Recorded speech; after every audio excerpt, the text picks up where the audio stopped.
Have you ever noticed how people can mobilize instantly for a celebrity scandal, but when a serious issue like climate change, poverty, or education is at stake, there is just silence? I mean, we live in a world where a funny meme is going to get more attention than a policy that is going to affect millions. But what if I told you the problem is not that people don't care? It's because the message was conveyed in the wrong way. And the solution to that is Development Support Communication, or DSC, and I'm going to explain how it's the missing link between what is known and how you can find the solution to that.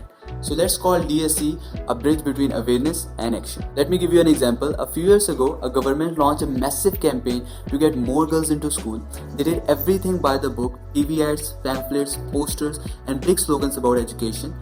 But after months of effort and millions spent, nothing really changed. The problem was that they were talking at people, not with them. Parents were not convinced because their messaging was not really addressing their real concerns.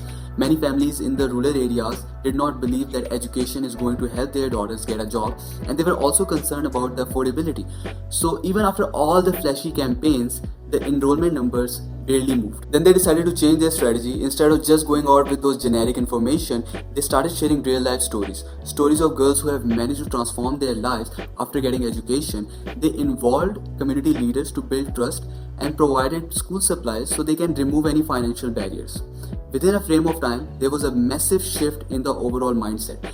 Many parents started sending their daughters to schools, and the enrollment numbers also skyrocketed. It wasn't just any country, it was India during their campaign Beti Bachao, Beti Padhao, which means save the daughter and educate the daughter.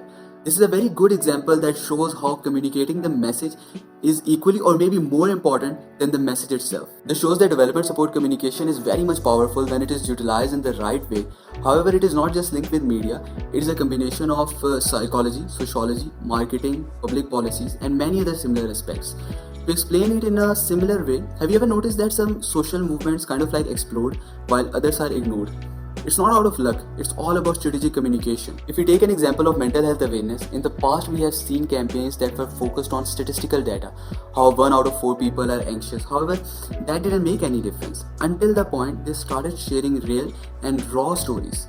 When celebrities started opening up about their issues, when social media started encouraging people to share their stories, that was the point when stereotyping started breaking. And that is actually how development support communication works.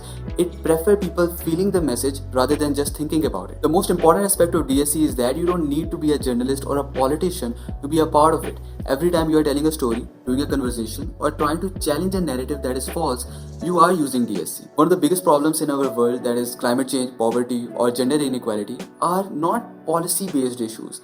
They are more of communication based issues, because if people won't understand what the problem is and how is it impacting them, they will never be a part of the solution. So when someone wants to be a part of a change, either it's a student, a creator, or an activist, the very first thing that they have to figure out is how they will communicate that message. That's the factor that will determine either people would care enough to act on it.